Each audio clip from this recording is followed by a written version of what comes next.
اگر ہمیں کوئی شخص کہتا ہے کہ شب برات کو اٹھ کے نفل نہ پڑھو تو بھائی نفل ہم نے پڑھنے اللہ کی رضا کے لیے، ہمیں کسی بندے سے ڈگری لینے کی ضرورت نہیں، نہ تو ہمارے اور رب کے درمیان معاذ اللہ کوئی وسیلہ ہے کہ تو کہے گا تو پڑھیں گے، جب دل کرے گا پڑھیں گے، اور جتنے دل کرے گا پڑھیں گے۔ ہم تو نفل کہہ رہے ہیں، اس کو ہم نے کب کہا ضروری ہے جو عشاء پڑھ کے سو جائے فجر تک سویا رہے، ہم اس کو گناہ گار نہیں کہہ رہے، لیکن یہ ضرور کہیں گے کہ گولڈن چانس مس کر دیا اس نے چانس مس کیا ہے، یہ تو اللہ کی رحمت کا موقع تھا۔ حضرت سیدہ عائشہ صدیقہ رضی اللہ تعالی عنہا ارشاد فرماتی ہیں کہ شعبان کی 15ویں رات تھی، یعنی شب برات کی رات، فرماتی ہیں شعبان کی 15ویں رات تھی، میں نے اچانک نظر ڈالی تو حضور میرے بستر میں تھے، پھر میری نظر پڑی تو حضور نہیں تھے، میرے دل میں گمان آیا، خیال آیا کہ شاید کسی اور زوجہ کی طرف حضور کا میلان طبع ہو گیا ہو، وہاں تشریف لے گئے ہوں۔ فرماتی میں اٹھی باہر گئی تو نبی کریم علیہ السلام جنت البقیع میں تھے، قریب ایک جگہ پہ حضور دعائیں مانگ رہے تھے۔ فرماتے میں گیا تو حضور فرمانے لگے ابو بکر کی بیٹی تو نے کیا گمان کیا کہ اللہ کا رسول تیری حق تلفی کرے گا؟ عرض کی حضور آپ مالک ہیں، کہیں اور جانا چاہیں تو میری طرف سے پابندی نہیں۔ کہتی ہے وہاں کھڑے کھڑے میرے رسول کریم نے بیان فرمایا، یہ ترمذی کے لفظ ہیں، حضور نے فرمایا عائشہ یہ شعبان کی 15ویں رات ہے، مدینے میں سب سے زیادہ بکریاں بنو کلب کا قبیلہ پالتا تھا، فرمایا آج کی رات بنو کلب کے قبیلے کی بکریوں کی تعداد کے مطابق اللہ میری امت کے لوگوں کی بخشش فرما دے گا۔ یہ وہ رات ہے۔ جناب عائشہ صدیقہ رضی اللہ تعالیٰ عنہ نے بات رات کو سنی تنہائی میں، نبی پاک سے رات کو تنہائی میں حضور سے سنی، سویرے جناب عائشہ نے کل امت کو بتائی۔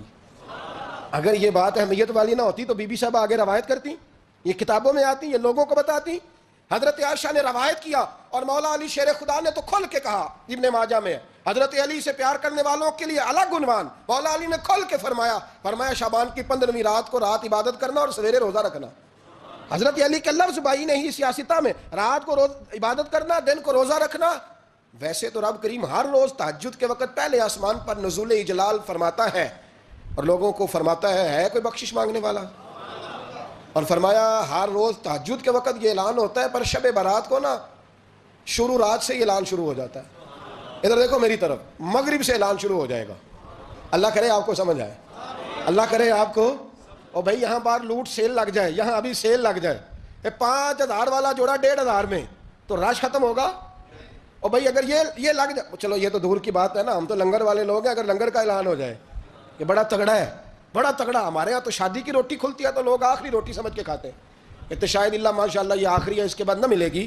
جب اعلان ہوتا ہے اور دعوت ہوتی ہے کہ کھلا ہے جی کھاؤ، کیا حشر ہوتا ہے، کیا انداز ہے۔ مولا علی شیر خدا حدیث روایت کرتے ہیں، رنگ کیا ہے، فرمایا باقی راتوں میں نا تھوڑا سا پیکج ہوتا ہے، تھوڑا سا، آخری حصے میں رات کے شب برات کو نا رات چڑھتے ہی اللہ پہلے آسمان پر جو اس کی شان کے لائق ہے نزول جلال فرماتا ہے، اور پہلا جملہ یہ فرماتا ہے کوئی معافی مانگنے والا؟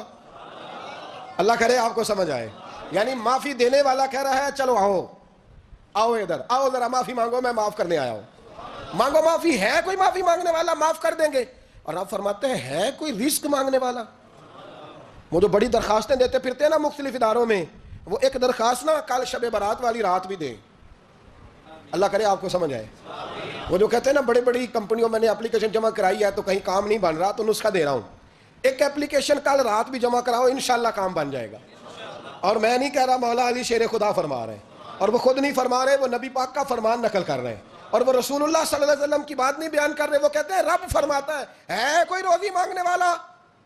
سارے سیٹھوں نوابوں جاگیرداروں کے پاس جا جا کے تھک گئے ہو، ایک دن میرے کہنے پر، ایک رات، ایک دیہڑی ذرا شب برات والی لگا کے تو دیکھو، پر شرط یہ ہے کہ یقین کامل ہو، ارادہ یہ، مطلب اللہ معاف کرے آپ نے ناراض نہیں ہونا، لیکن وہ ماحول اس طرح کا ہے کہ شب برات پہ ایک دو ساتھی کو کہا رات کو عبادت کر کہتے جی وہ تو ٹھیک ہے پر سویرے چھٹی نہیں، کام کرنا ہے۔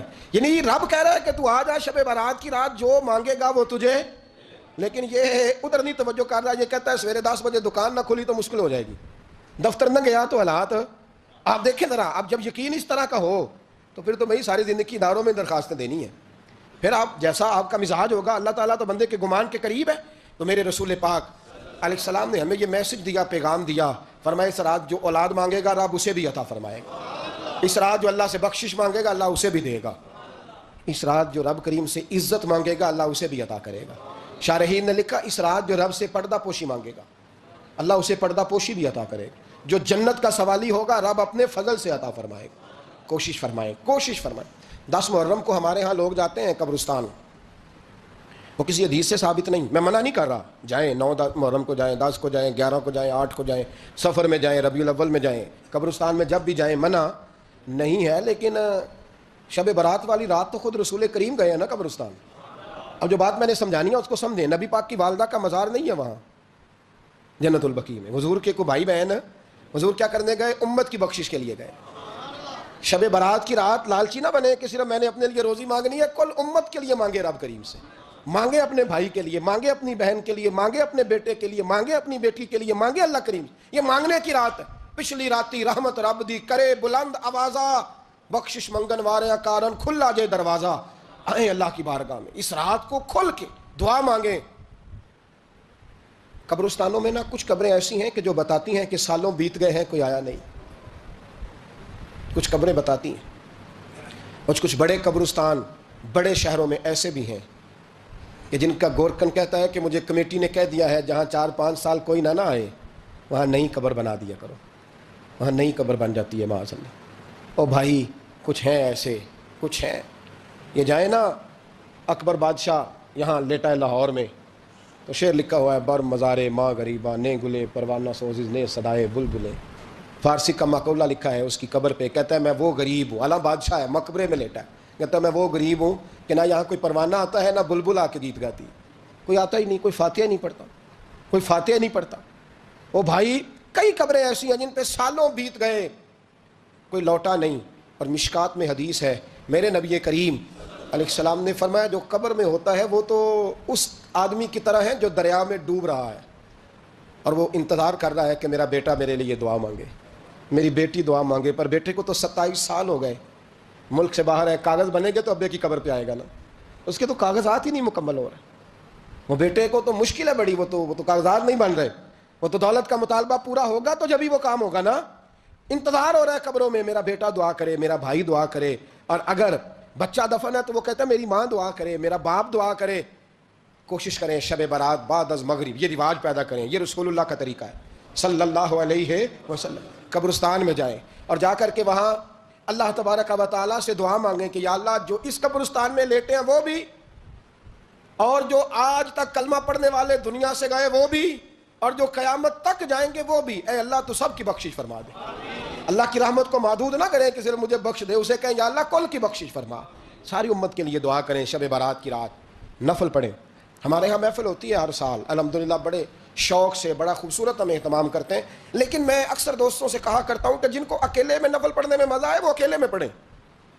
کتنی کھلی بات کر رہا ہوں, میں پابند نہیں کر رہا کہ آپ یہاں آئیں گے محفل میں آئیں گے ضروری ہے. بھئی آپ کو اکیلے میں مزہ آتا ہے نا. کچھ لوگ تنہائی میں ہو تو دل زیادہ لگتا ہے, وہ تنہائی میں کریں اللہ اللہ کوئی عرض نہیں. لیکن کچھ ایسے ہیں کہ نعت سنتے ہیں تو دل نرم ہوتا ہے, تقریر سنتے ہیں تو دل نرم ہوتا ہے. تو جن کا اس طرح نرم ہوتا ہے وہ مسجد میں آئے, بات سنیں. کچھ کو سب کے بیچ بیٹھ کے رونا آتا ہے. حضرت سعدی شرازی فرمایا کرتے تھے کچھ لوگوں کے آنسو مجھے رلا جاتے ہیں. فرماتے ہیں کچھ کی آنکھیں دیکھ کے رو پڑتا ہوں, لہٰذا میں جب بھی ذکر کرتا ہوں محفلوں میں بیٹھ کے کرتا ہوں. تنہائیوں میں مجھ سے نہیں ہوتا, تو جس سے نہیں ہوتا وہ آئے نا, وہ مسجد میں آئے, رات عبادت کریں. کل مغرب سے پہلے کام سمیٹ لیں سارے, اور مغرب کے بعد یہ رات شروع ہوگی, مغرب کے بعد ایک چھٹی کر لو اللہ رسول کے لیے. کر لیں گے انشاءاللہ تعالیٰ ایک چھٹی. اور توبہ کی رات ہے, یہ توبہ کرنی ہے. توبہ کس کو کہتے ہیں؟ توبہ کا معنی ہے پچھلے گناہ پر پچھتانا, شرمسار ہونا. کہتے نہیں اے کاش میں نہ کرتا, اور وہ لفظوں میں نہیں جملوں میں نہیں, توبہ رٹی رٹائی نہیں, شرمسار ہونا اور آئندہ گناہ نہ کرنے کا پکا ارادہ کرنا, اس کا نام توبہ ہے. دیکھیں اللہ تعالیٰ فضل کرے, میں نے پچھلے سال کہا تھا پھر کہتا ہوں, مسجدوں سے نا شب برات کی رات, شب قدر کی رات چیخوں کی آوازیں آتی ہیں, لوگ اتنا روتے ہیں نا. رونا چاہیے, کم روتے ہیں زیادہ رونا چاہیے. لیکن سوال یہ ہے کہ اتنا زیادہ لوگ شب برات کی رات روتے ہیں, کیا پھر سویرے بددیانتی ختم ہو جاتی ہے؟ جو رات مسجد میں کھل کے رو کے آیا ہے اس کا پروگرام ہے نا, کیا ملاوٹ کبھی نہیں کرے گا, اب گاہکوں سے جھوٹ کبھی نہیں بولے گا, اب وہ بددیانتی کا معاملہ کبھی نہیں کرے گا. لیکن رات روتا بھی رہے اور سویرے پروگرام یہ ہو کہ میں نے پھر لوگوں کو فریب دینا ہے, داؤ لگانا ہے, تو اس نے توبہ کیا رات کے, یہاں بس یہ ایکٹنگ کر کے لوٹ آیا ہے. یعنی بڑی سجا بنا کر کے سوار کر کے رات توبہ کی. کیا مطلب ہے توبہ کا؟ کہ توبہ آپ نے کی. حضرت حسن بصری سے کسی نے کہا توبہ کیا ہے؟ فرمانے لگے توبہ یہ ہے کہ جس گلی سے رب نے تجھے منع کیا ہے دوبارہ پھر تو اس گلی میں نظر نہ آئے, تو نظر ہی نہ آئے, اور جس جگہ جانے کا رب نے تجھے حکم دیا ہے پھر تو دوبارہ وہاں سے غیر حاضر نہ ہو. اگر یہ پروگرام ہی نہیں، ارادہ ہی نہیں، بچے ایک تو مجھے کہنے لگے کل حضرت صاحب توبہ کے موضوع پر ہم نے گفتگو کرنی ہے تو کوئی باپ بتائے کہاں پہ ہے. کچھ بچے شاگرد ہیں، کچھ مسجد میں جمعہ پڑھاتے ہیں. ایک نے مجھ سے کہا، تو میں نے کہا بیٹے پہلے مسجد میں جاؤ، 2 نفل پڑھو، توبہ کرو، توبہ کا ارادہ بناؤ. یہ رسم نہیں ہے. وہ نعت خواں بھی تو توبہ کر لینا جو شب برات کے دن لوگوں کو توبہ کرانے آیا ہے اور 25,000 کا سودا کر کے آیا ہے. تو آج اس کام سے تو توبہ کرنا، یہ نوٹ پھکوانے سے تو توبہ کرنا. یہ رسم ہے. ساری رات توبہ توبہ توبہ توبہ، یہ کیا معنی ہے اس کا؟ کیا مطلب کریں؟ امام غزالی فرماتے ہیں کہ ایک آدمی بادشاہ کا گارڈ تھا، سپاہی تھا، اس کا پہرے دار تھا، نگرانی کرتا تھا، بڑی وفاداری سے نوکری کرتا رہا. بادشاہ نے اسے تنخواہ کے علاوہ بھی بڑا نوازا، بڑا نوازا، بڑا نوازا. اسے بادشاہ نے بڑے الاؤنسز دیے، بادشاہ نے بڑا کچھ دیا، مکان دیا. کچھ سالوں کے بعد بادشاہ کو پتا چلا کہ یہ میرے لیے نہیں آتا تھا، اس کی تو میری کنیز پر نظر تھی. اس نے تو رات کی ڈیوٹی اس لیے لگوائی تھی کہ کنیز پر نظر تھی. تو امام فرماتے ہیں کہ بتاؤ پھر وہ بادشاہ اس کے ساتھ کیا سلوک کرے گا؟ وہ کیا سلوک کرے گا؟ تو لوگ کہنے لگے حضور لگتا یہ ہے کہ وہ نا 4-5 حصوں میں کاٹ کے تو کتوں کے آگے پھینکے گا. آپ فرمانے لگے میرا رب تو بڑا ہی کریم ہے، وہ تو ایسے نہیں کرتا. لیکن بتلاؤ اگر اسے پتا چلے کہ یہ رسم کے لیے آیا ہے، اس کی تو نظر ہی مال پہ ہے، یہ تو سویرے بدلے گا نہیں، یہ تو دھوکہ دے رہا ہے، یہ تو توبہ کرنے آیا ہی نہیں، اس نے تو ڈھونگ رچایا ہے، اسے تو پہلے سے خبر ہے. تو پھر تم کیا امید رکھتے ہو؟ پھر کیا رویہ رکھتے ہو؟ شب برات کی رات دھاڑے مار مار کے رونا اور صبح اسی طرح دھوکہ دینا، اسی طرح فریب کرنا، اسی طرح جھوٹ بولنا، اسی طرح بددیانتی کرنا، اسی طرح لوگوں کو لوٹنا. تو یہ رسم نہیں ہے توبہ. توبہ تو بدل جانے کا نام ہے، توبہ تو پھر سنور جانے کا نام ہے. توبہ تو اس طرح ہے جس طرح حضرت ابراہیم ابن ادھم نے کی تھی. وقت کے بادشاہ تھے بادشاہ، جب توبہ کی تو پھر ہر چیز چھوڑ دی، پھر مال لوگوں میں بانٹ دیا اور پھر ٹاٹ کا لباس پہن کر زندگی گزاری. لوگوں نے کہا حضور یہ تبدیلی ہے. فرمایا تبدیلی نہیں، یہ میری توبہ ہے، یہ میری توبہ ہے. جب توبہ کی تو پھر بدل کے کی، جب توبہ کی تو پھر تبدیل کیا آپ نے. یہ کیا توبہ ہوئی؟ ساری رات روتے رہے، سویرے دکان پہ جا کے پھر قسم اٹھائی کہ مجھے تو پڑتا ہی 11,000 کا ہے. یہ توبہ ہے؟ تو آپ نے اور میں نے توبہ کرنی ہے تو انشاءاللہ تعالیٰ اس طرح کرنی ہے کہ پھر 15ویں شعبان کو بدل جائے. یہ جو موقع آتے ہیں نا شب برات کے، شب قدر کے، یہ بنیادی طور پر اللہ تعالیٰ کی طرف سے دی ہوا موقع ہوتا ہے کہ چلو تمہیں چانس دیتے ہیں، تمہیں چانس دیتے ہیں. پابندی کوئی نہیں، لیکن رب کی طرف سے نا موقع ملتا ہے. چلو تمہیں ایک موقع دیتے ہیں، چلو اپنے آپ کو کلیئر کر لو، تمہیں موقع دیتے ہیں. یا اللہ کیا کرے؟ کچھ بھی نہیں، آ کے نا سچے دل سے 2 رکعتیں پڑھ کے توبہ کرو، عرش کا مالک پچھلے سارے معاف کر دے گا. کچھ بھی نہیں، آؤ موقع ہے. ان لوگوں کی باتوں پہ نہ جائیں جو بلا وجہ پریشان کرتے ہیں. ہمیں بھی روز ہی سوال آتے ہیں، دل نہیں کرتا، کچھ باتیں ایسی ہیں جو کرنے کو طبیعت نہیں چاہتی، میں کروں گا بھی نہیں. لوگوں کو شب برات کا حوالہ بھی نہیں مل رہا، حالانکہ ترمذی شریف میں حدیث موجود ہے. صحاح ستہ کی روایت ہے، ترمذی میں موجود ہے. پہلے کہتے ہیں صحاح ستہ سے دکھاؤ، جب صحاح ستہ سے مل گئی تو آپ اور کدھر جانا ہے.